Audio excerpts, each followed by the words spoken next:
12 જુલાઈના અનંત અને રાધિકા લગ્નગ્રંથિએ જોડાયા બાદ નવદંપતિના ગઈકાલે જામનગર આગમનને લઈને અનેરો ઉત્સાહ જોવા મળ્યો હતો. એરપોર્ટ પર નવદંપતિના સ્વાગત માટે ખાસ આસપાસના ગામોમાંથી ઢોલિયોની મંડળી બોલાવાઈ હતી.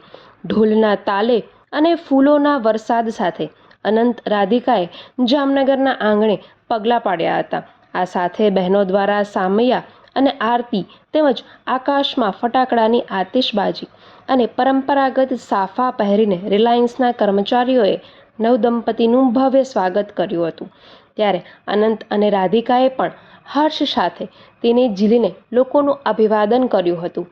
આમ અનંત અંબાણીને વહાલા એવા જામનગરમાં નવદંપતિનું જાજરમાન સ્વાગત કરાયું હતું.